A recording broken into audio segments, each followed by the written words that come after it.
the more of that fire, water, grass that was really dominating on Wolfe with that constant repositioning and pressure he's able to put on, really showcasing the strength of other Pokemon in this format.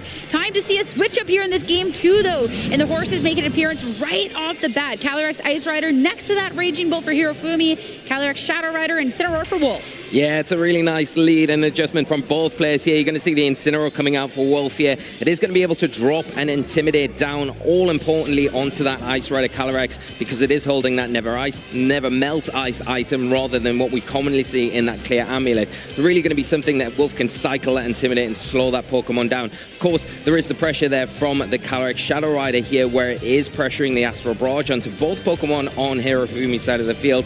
Does that force Hirofumi to go for a Terastallization this turn? And also, if you are Wolfe, you've got the option where you can Terastallize your own Calyrex, but there's a bit of a double-edged sword here. Yes, you can resist the Glacial Lances with that water typing, but do you want to commit to it because you instantly become weak to those electric type attacks from that Raging Bolt? That is such a threat, and something that Hirofumi does actually, I think is a key component in getting over the line in this battle.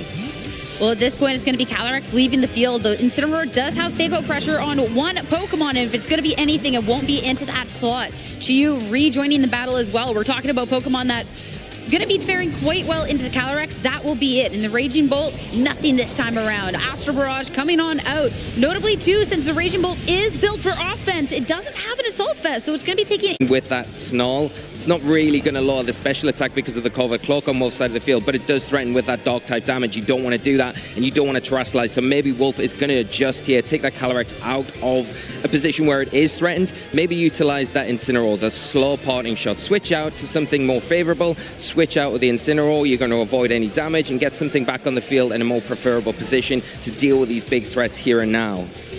And it's all where Hirofumi wants to go on this turn, too, because keeping this Raging Bolt in is something that it will take an Astral Barrage at the end of things. And if you eyed this up, trying to go for a priority move, Wolfe has made that adjustment into the Farigiraf for this match. So when we're eyeing up this Terastallization and eyeing up trying to drop this weakness to that Chiyu, it will be that water type. So something that could have been so scary up against the Raging Bolt, well, you have brought that perfect counter in that Giraffe.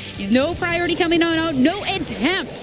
Astral Barrage going to be raining havoc on both of these Pokemon. Chiyu takes the hit, Raging Bolt does not. Yeah, really great play here from Wolfe, covering the threat of that Thunderclap, bringing the Farigiraf in with that Armor Tail, preventing any sort of risk there. We are seeing the Snarl and how important this Covered Cloak is because, yes, special attack dropping on the Farigiraf, but because of that item choice, not dropping on that Calyrex, keeping the boost that it's got from knocking out the Raging Bolt, becoming a big threat early on in this match.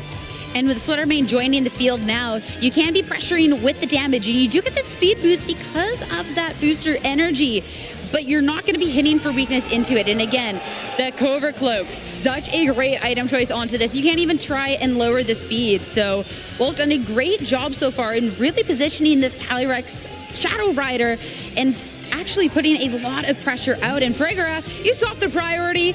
You did what you need to do. You don't want to get KO'd by this Chiyu. That's going to be swapped back into Incineroar. Yeah, one job it was here for, and it's done it. The Incineroar coming back onto the field now. Going to be in a more preferable position against what is the threat from these fairy-type attacks on this Fluttermane and the Dark and Fire from the Chiyu. But we are going to see a Terastallization, interestingly enough, onto this Fluttermane. It is going to be a normal type. It's going to give it immunity to the Astral Barrage. Really key here in this battle against the big threat from that Calyrex. You're staring down that +1. You don't want to be taking an attack, but don't worry, you won't have to protect from the Calyrex. Making sure you're not going to be taking a hefty Moonblast from the opposing end as Chiyu looking to hold on through this as well. What's notable about that Terastallization and when it's come out as well is you have now dropped that immunity to the Fake Out, and the Incineroar is perfectly swapped in. So now this Calyrex still doesn't get threatened on this next turn. No, so the Fake Out pressure here from Wolfe is just so well done because now, yes, you can't be hit by the Astral Barrage, but that doesn't matter for this next turn because you've got the Fake Out into that Fluttermane. You can slow it down. You can launch another Astral Barrage if you want into that Chiyu.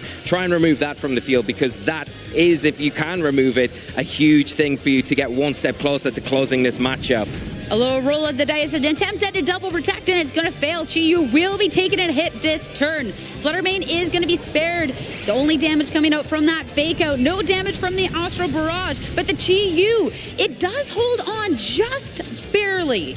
Yeah, and it did go for the double protect there. You can make, you can see why you want to try and get the double protect so you avoid that Astral Barrage. It does hang on, thankfully, but it is solo health. Anything that's going to just touch it now is going to take it off the field. The Fluttermane in a position where it can potentially try and get a Moonblast off into that Calyrex, but it's easy enough for Wolfe just to protect, go for a parting shot here, or maybe even just go for a damaging attack into the Chi Yu, try and remove that, or just try and whittle down this Fluttermane, because that's the key now. I don't think losing any position here from Wolfe is the thing to do. I think just take your time and use the tools that you've got at your disposal to kind of work around Hirofumi's threats.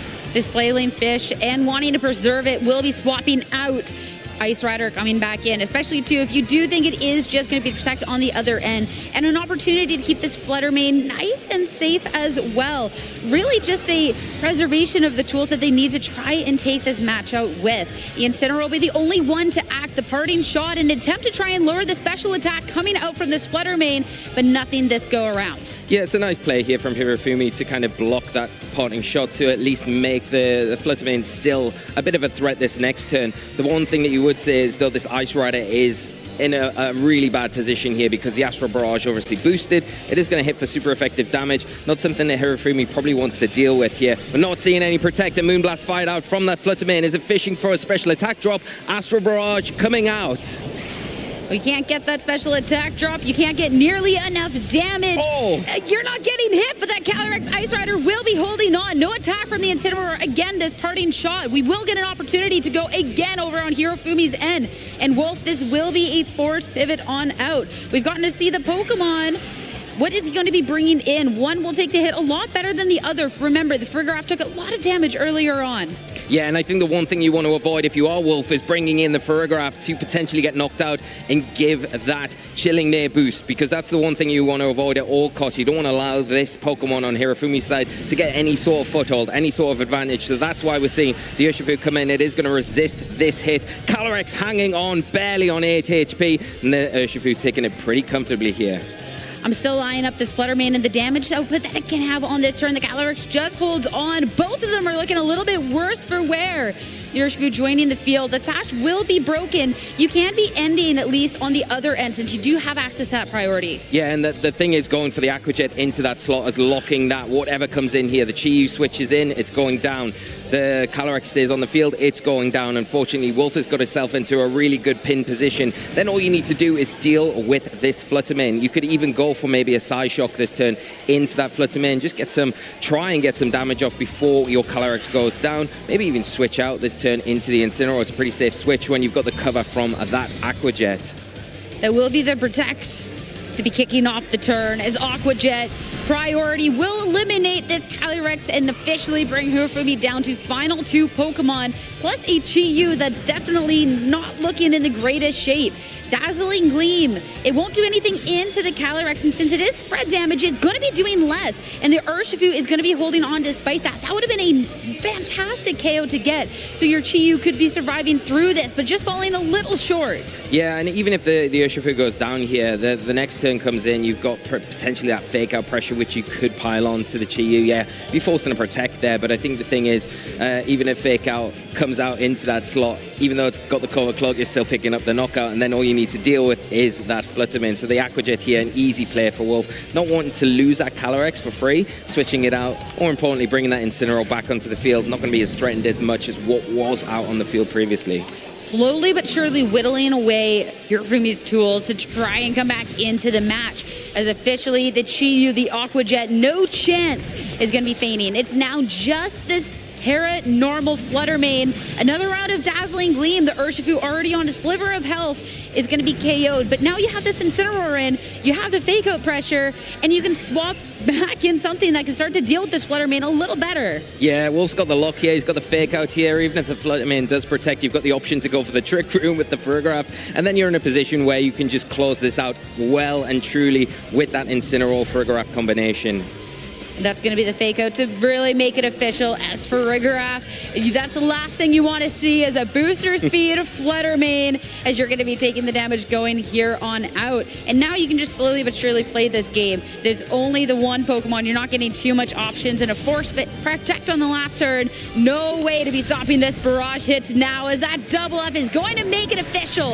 Wolfe Glick is going to remain undefeated here at the Pokemon World Championships.